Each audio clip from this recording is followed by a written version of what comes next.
Hello, and welcome to the second episode chronicling the development and build of my LEGO Studio theme park. And ta-da! It's done! Okay, it's not even close to being done. Here's what I'll cover in this episode.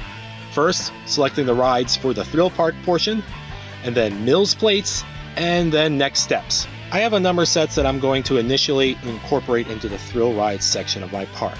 From the LEGO Fairground collection, I have both coasters, the original and the looping, and I have the Haunted Mansion drop ride.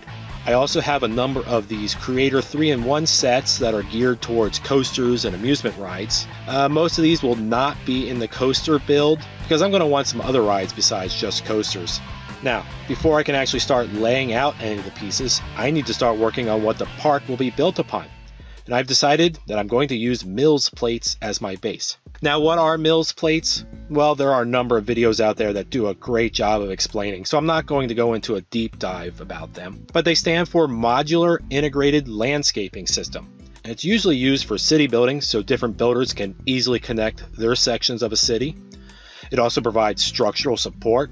And I'm also going to use them because I can hide power lines for lights and motor functions below the top level of plates. But, the one problem with these Mills plates is the parts can be pretty expensive, especially those base plates. And so that's why I've made the difficult and possibly controversial decision to use non-LEGO base plates. Boo!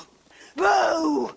Alright, now for those of you who are still watching and haven't unsubscribed and discussed, I'm using generic base plates because, well, they don't need to be as sturdy as the LEGO plates, and they're a heck of a lot cheaper.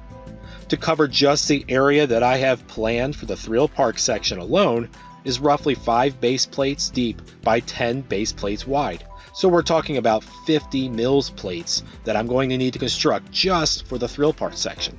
Alright, so what's next? Well, I need to start acquiring all the pieces to create the Mills plates, and then I need to start laying them out and placing the sets in their places. I'm going to start at this end here, where I'm going to have a light rail train that lets off passengers at the entrance to the park. And I have in hand most, if not all, of the pieces needed to create a fence at the edge of the park so that people can't, just walk in. This is real life. They need to go through security and through the front gate. That's all for now. Join me for the next update where hopefully I'll actually be doing some building. Until then, see you later.